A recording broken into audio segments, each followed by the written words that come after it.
História do apresentador Edu Guedes, de 51 anos, e impacto do diagnóstico de câncer de pâncreas. Imagine abrir seu celular numa manhã comum e se deparar com a notícia de que um dos apresentadores mais queridos do Brasil, conhecido pelo sorriso aberto e pela energia contagiante, foi diagnosticado com câncer de pâncreas. Foi exatamente isso que aconteceu quando Edu Guedes, aos 51 anos, anunciou o resultado de seus exames. A revelação caiu como uma bomba, não apenas para os fãs, mas também para milhares de pessoas que se sentiram tocadas pela fragilidade da vida refletida naquela história. Afinal, quem poderia imaginar que alguém tão ativo, tão presente na TV e aparentemente saudável, pudesse receber um diagnóstico tão pesado? O choque inicial é inevitável. O nome câncer de pâncreas carrega um peso enorme, pois muitas vezes é associado a algo silencioso, agressivo e difícil de detectar. Edu não estava em busca desse diagnóstico. Ele havia procurado ajuda médica por causa de um cálculo renal, algo incômodo, mas relativamente comum. Foi no meio dos exames de rotina que os médicos acabaram descobrindo o que ninguém esperava: um tumor no pâncreas. Essa virada repentina na narrativa mexeu com a opinião pública e mostrou como, muitas vezes, a vida pode mudar de uma hora para outra. Quando uma pessoa pública compartilha algo tão delicado, isso desperta emoções coletivas. Há quem se identifique, lembrando de parentes ou amigos que passaram pelo mesmo. Outros sentem medo, perguntando-se: e se fosse comigo? A história de Edu Guedes se transformou rapidamente em uma espécie de espelho da nossa vulnerabilidade. Por trás das câmeras, além do glamour da TV, existe um ser humano de carne e osso, sujeito às mesmas dores, fragilidades e incertezas que qualquer pessoa. Esse impacto emocional é o que dá força ao tema. Não se trata apenas de números, estatísticas ou termos médicos complicados.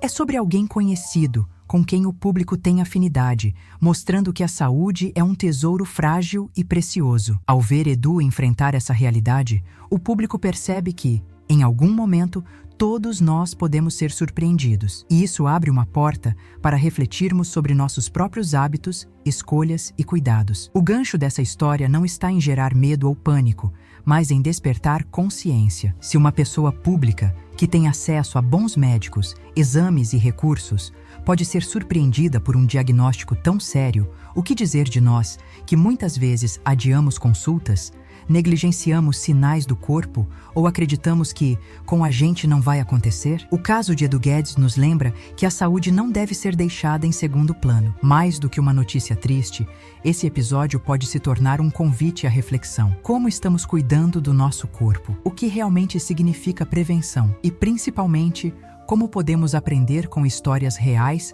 a valorizar cada momento de vida com mais consciência e gratidão? O diagnóstico silencioso. Como o câncer de pâncreas costuma ser descoberto, os sinais silenciosos e os exames. Poucas doenças carregam uma aura de mistério e silêncio tão forte quanto o câncer de pâncreas. Ele é conhecido justamente por sua discrição. Na maioria dos casos, cresce em silêncio, escondido atrás de sintomas vagos, que poderiam facilmente ser confundidos com problemas digestivos comuns ou até com o estresse do dia a dia. Essa característica faz com que muitas pessoas só descubram a doença em estágios mais avançados, quando o tratamento se torna mais complexo. O pâncreas é um órgão discreto, localizado profundamente no abdômen, atrás do estômago. Sua função principal é produzir enzimas que ajudam na digestão e hormônios, como a insulina, que regulam o açúcar no sangue. Justamente por estar escondido e desempenhar funções silenciosas, os sinais de que algo está errado nem sempre são claros. Muitas vezes, eles aparecem de forma sutil: uma dor abdominal persistente, uma perda de apetite sem explicação, um emagrecimento rápido que não foi planejado, ou uma fadiga constante. Alguns sintomas, quando observados em conjunto, podem levantar suspeita. A icterícia, por exemplo, aquela coloração amarelada na pele e nos olhos, pode indicar que o tumor está bloqueando os canais biliares. Outro sinal é o desconforto na parte superior do abdômen, que pode irradiar para as costas. Mas o problema é que, isoladamente, esses sintomas não são específicos e podem ser confundidos com gastrite, cálculo biliar ou até dor muscular. Isso reforça o rótulo de câncer silencioso. Na prática, Muitas pessoas só recebem o diagnóstico porque investigavam outra condição, como aconteceu com Edu Guedes, que procurou ajuda por causa de um cálculo renal e acabou descobrindo algo muito maior. Exames de imagem,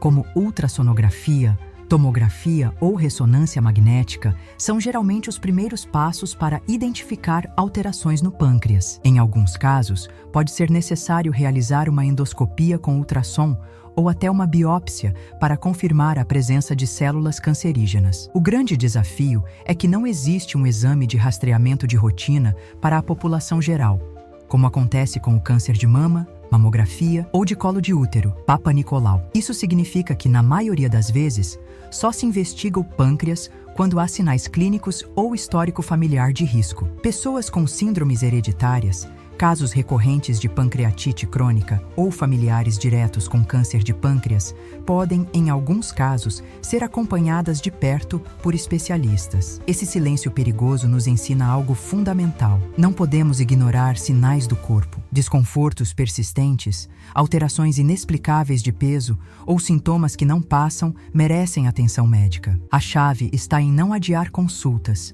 não banalizar sintomas e compreender que exames preventivos são aliados valiosos, mesmo quando acreditamos estar bem. O câncer de pâncreas pode até ser silencioso, mas a nossa atitude diante da saúde não precisa ser. O diagnóstico precoce é difícil, mas quanto mais atentos estivermos aos sinais e quanto mais cuidarmos da rotina de acompanhamento médico, maiores são as chances de agir a tempo. Essa consciência é o primeiro passo para transformar medo em prevenção e incerteza em cuidado ativo. A visão integrativa: hábitos, inflamação, intoxicação e fatores de risco. Quando se fala em câncer, muita gente ainda pensa em algo ligado apenas ao azar ou à genética.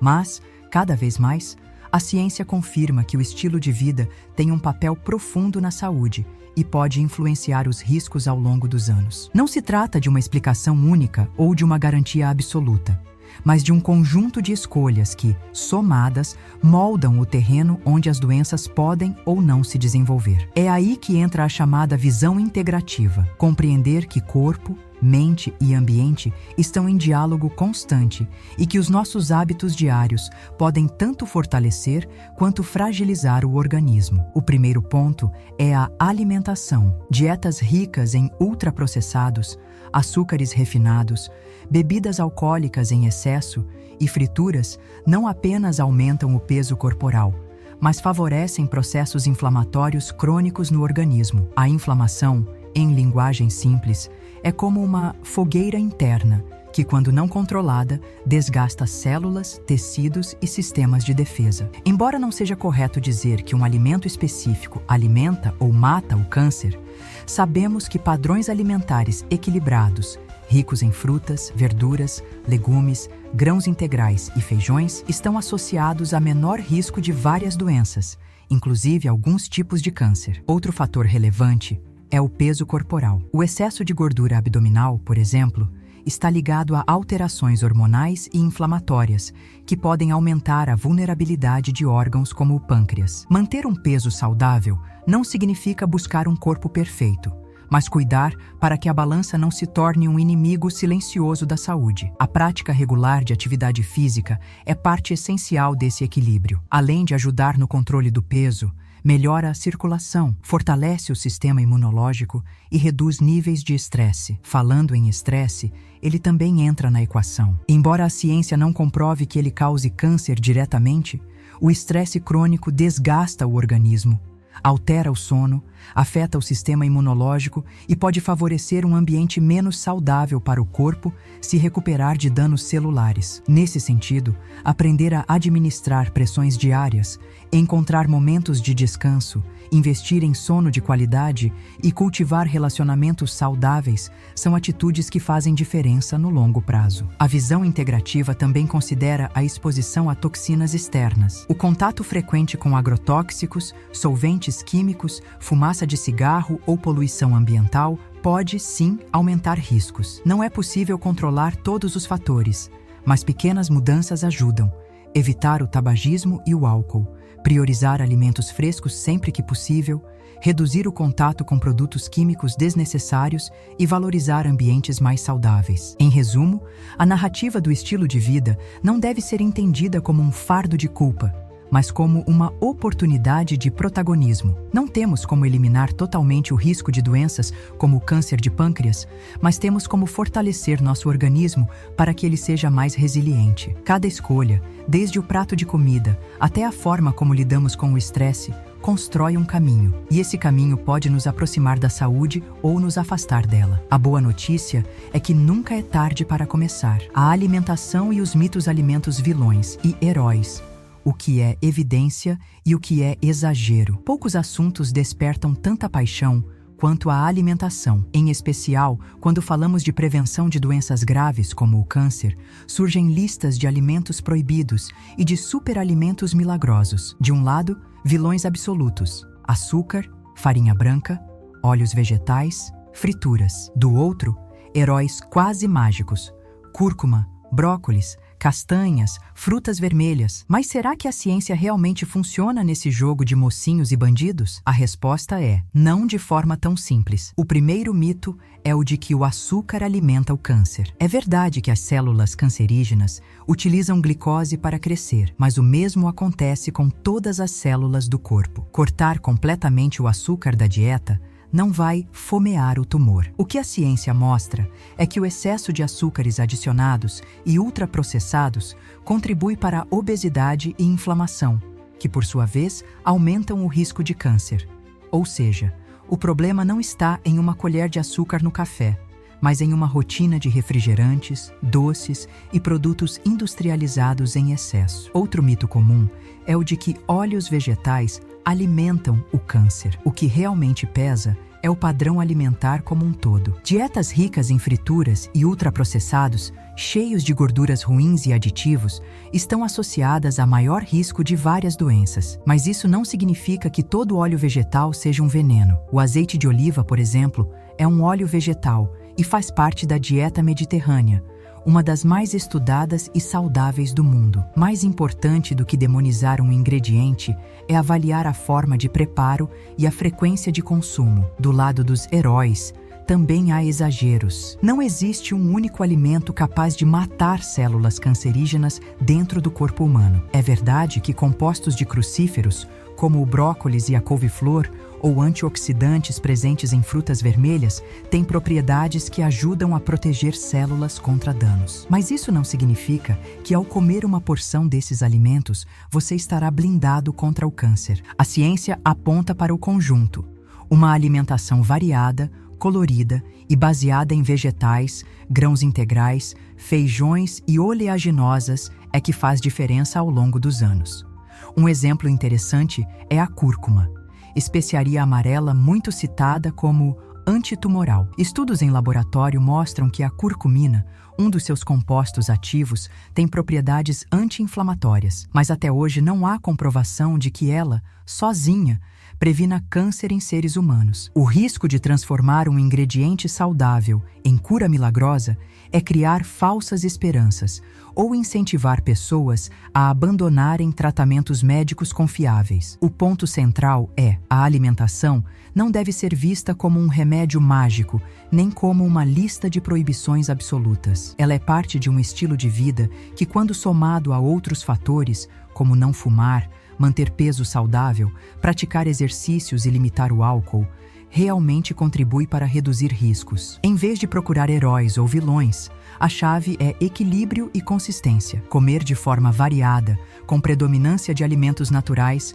é o que traz resultados reais. O papel do estresse. Estresse, imunidade e a diferença entre mito e ciência. Entre todos os fatores de saúde, poucos são tão presentes e, ao mesmo tempo, tão mal compreendidos quanto o estresse. No discurso popular, ele costuma ser visto como o grande vilão por trás de todas as doenças graves. Foi o estresse que causou o câncer, foi o estresse que adoeceu o coração. Mas será que a ciência confirma essa ideia? A resposta é: não exatamente. O estresse, por si só, não é comprovadamente uma causa direta de câncer.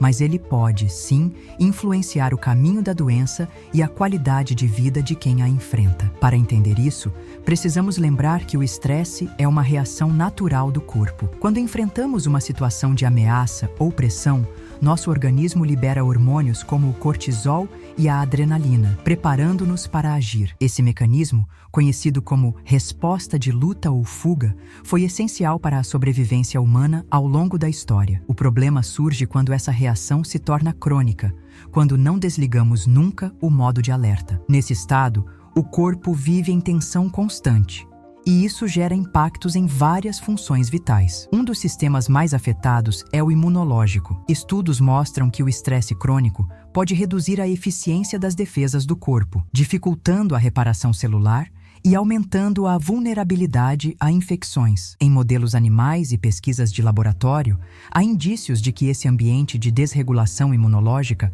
pode favorecer o crescimento e a disseminação de células cancerígenas. Porém, em seres humanos, a relação não é tão direta. Não se pode afirmar que o estresse cause câncer, mas sim que ele pode influenciar sua progressão ou dificultar a recuperação. Outro impacto importante está no comportamento. Pessoas sob estresse constante tendem a dormir mal, se alimentar de forma desequilibrada, abandonar exercícios físicos e até aumentar o consumo de álcool ou cigarro como válvula de escape. Esses hábitos, sim, estão comprovadamente ligados a maior risco de várias doenças, incluindo o câncer de pâncreas. Nesse sentido, o estresse funciona como um gatilho indireto, que abre a porta para escolhas prejudiciais que acumulam riscos ao longo do tempo. Por outro lado, quando conseguimos gerenciar o estresse de forma saudável, os efeitos positivos se multiplicam. Técnicas como meditação, respiração consciente, oração, atividade física, hobbies criativos e relacionamentos de apoio ajudam a reduzir os níveis de cortisol e a fortalecer o equilíbrio do corpo. Dormir bem, rir mais e encontrar momentos de descanso são, muitas vezes, tão importantes quanto a dieta equilibrada. É essencial, portanto, separar mito de realidade. O mito diz: o estresse causa câncer. A realidade científica diz: o estresse não é uma causa direta, mas pode impactar a imunidade, os hábitos de vida e até o curso da doença. Cuidar do estresse não é perder tempo, é investir em saúde global. A prevenção do câncer não se resume a alimentos e exercícios, inclui também o cuidado com a mente e as emoções.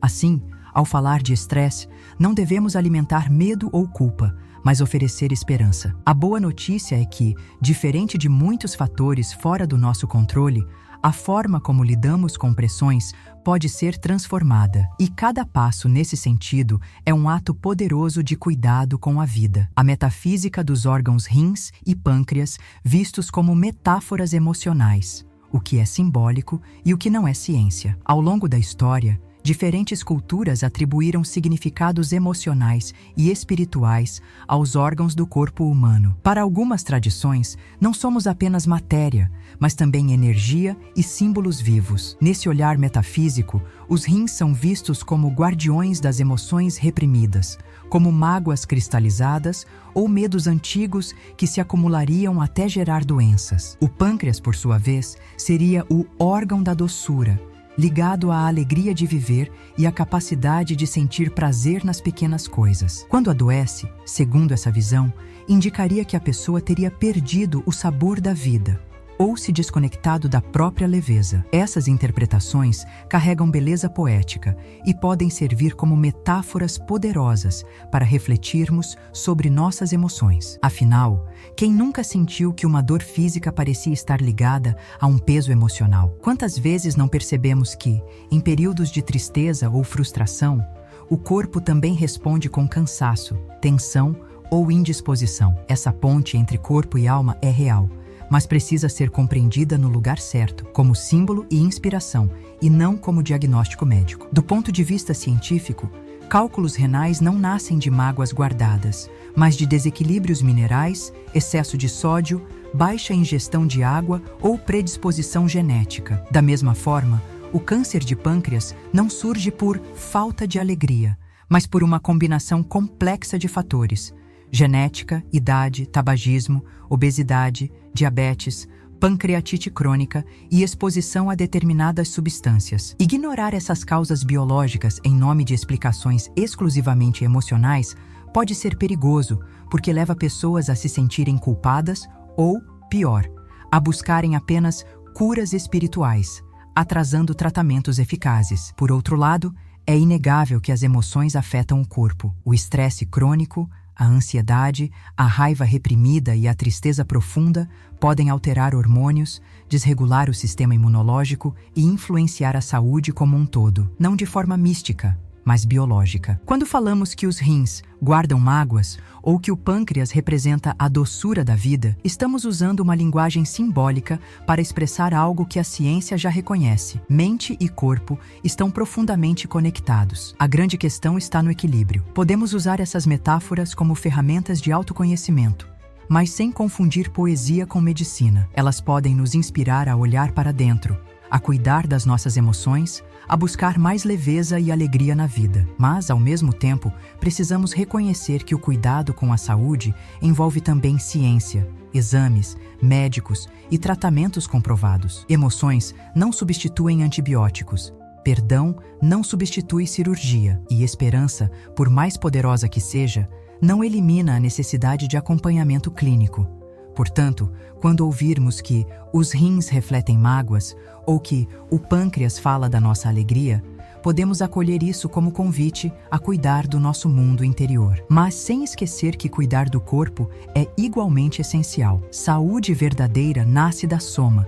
Atenção às emoções, ao estilo de vida e ao conhecimento científico. Só assim encontramos uma visão completa: corpo, mente e espírito caminhando juntos. O guia real de prevenção. O que de fato ajuda a reduzir risco: parar de fumar, peso saudável, exercícios, alimentação equilibrada, controle de doenças. Quando falamos em prevenção do câncer de pâncreas, é fácil cair em soluções mágicas: chás, dietas extremas, pílulas naturais ou técnicas milagrosas prometem blindar o corpo contra qualquer doença. Mas a realidade é que a ciência ainda não encontrou um caminho absoluto para impedir o aparecimento desse tipo de câncer. O que já sabemos, no entanto, é poderoso. Existem escolhas comprovadas que reduzem o risco de forma significativa, e adotá-las pode representar uma barreira real contra a doença. O primeiro passo é abandonar o cigarro. O tabagismo é um dos fatores mais diretamente ligados ao câncer de pâncreas, elevando consideravelmente as chances de desenvolvimento da doença. Não existe meio-termo. Fumar pouco, trocar por cigarros light ou usar apenas socialmente também aumenta o risco. Parar de fumar é uma das atitudes mais impactantes e rápidas em termos de benefício à saúde, e seus efeitos positivos começam a surgir logo nas primeiras semanas de abstinência. Manter um peso saudável é outro ponto crucial. O excesso de gordura corporal, especialmente a abdominal, está associado não apenas ao câncer de pâncreas, mas também a diabetes tipo 2 e a inflamações crônicas que fragilizam o organismo. Isso não significa perseguir padrões estéticos irreais, mas sim cuidar de forma equilibrada do corpo para que ele funcione de maneira plena. Pequenas mudanças, como reduzir o consumo de ultraprocessados, dormir melhor e controlar porções, já podem fazer grande diferença ao longo do tempo. A prática regular de exercícios é uma aliada que vai muito além da estética. O movimento fortalece o sistema imunológico, regula níveis de insulina, reduz inflamações e contribui para o equilíbrio hormonal. Não é necessário ser atleta. Caminhadas diárias, bicicleta, yoga ou atividades aeróbicas leves já promovem benefícios importantes. A chave está na constância. Criar um hábito que seja prazeroso e sustentável no dia a dia. A alimentação equilibrada também é um pilar essencial. Não se trata de seguir dietas da moda, mas de priorizar um padrão alimentar rico em frutas, verduras, legumes, grãos integrais e proteínas magras, enquanto se limita o consumo de açúcares refinados, carnes processadas e gorduras trans. A dieta mediterrânea, por exemplo, é amplamente estudada e tem mostrado benefícios na redução do risco de diversas doenças crônicas, incluindo alguns tipos de câncer. Comer bem não é apenas sobre nutrir o corpo, mas sobre fortalecer as defesas naturais. Outro aspecto muitas vezes esquecido é o controle das doenças já existentes: diabetes, hipertensão e pancreatite crônica, quando mal acompanhadas, podem aumentar a vulnerabilidade do organismo. Consultas regulares, exames de rotina e adesão ao tratamento prescrito pelo médico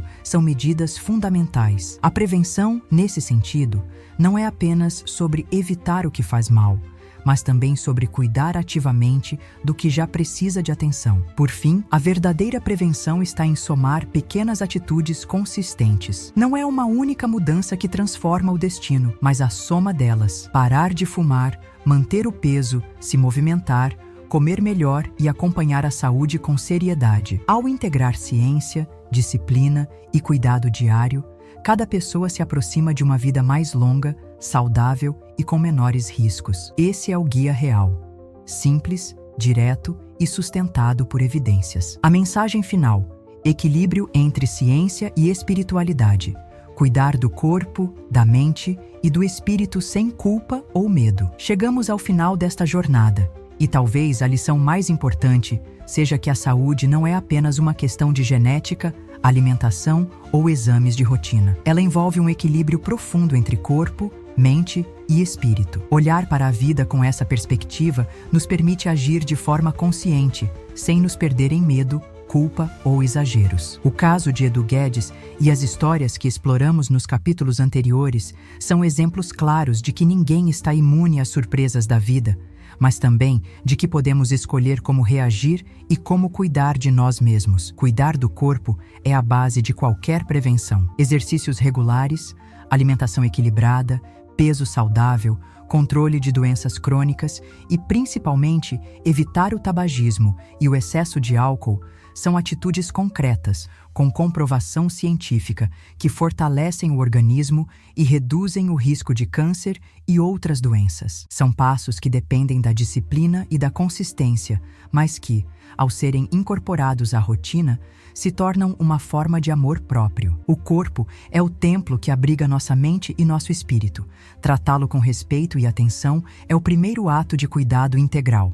Cuidar da mente é igualmente essencial. O estresse, a ansiedade e os pensamentos negativos crônicos podem afetar o sono, os hábitos e até a imunidade. Técnicas de relaxamento, meditação, momentos de lazer, atividades criativas e relacionamentos saudáveis não são luxos, mas ferramentas indispensáveis para manter a mente em equilíbrio. Ao cultivar a resiliência emocional, conseguimos lidar melhor com desafios, reduzir impactos de pressões diárias e fortalecer nossa capacidade de recuperação diante de problemas de saúde. E cuidar do espírito não significa apenas seguir práticas religiosas ou místicas, mas também desenvolver gratidão, propósito e conexão. Seja através da fé, da espiritualidade pessoal ou de valores internos que nos motivam, o espírito saudável oferece conforto, esperança e clareza nos momentos difíceis. Ele nos lembra que, mesmo diante de um diagnóstico inesperado, há espaço para aprender, refletir e transformar nossa relação com a vida. Esse cuidado espiritual não substitui o acompanhamento médico ou os hábitos saudáveis, mas complementa a prevenção e fortalece nossa qualidade de vida. O ponto central desta mensagem final é o equilíbrio. Não há necessidade de viver em medo constante ou de se culpar por escolhas passadas. Não é sobre seguir dietas extremas ou acreditar que qualquer emoção negativa vá desencadear uma doença. É sobre integrar ciência e consciência, corpo e mente, ação e reflexão. Cada decisão diária, um prato colorido no almoço, uma caminhada ao ar livre, um momento de oração ou meditação, constrói um caminho de cuidado contínuo. Portanto, a mensagem final é simples, mas poderosa. Cuide do seu corpo com ciência, nutra sua mente com atenção e fortaleça seu espírito com propósito, sem culpa, sem medo, mas com responsabilidade e amor próprio. Saúde real nasce dessa integração. Pequenos hábitos, grandes escolhas e uma atitude de equilíbrio que transforma não apenas o risco de doenças, mas também a qualidade e a plenitude da vida.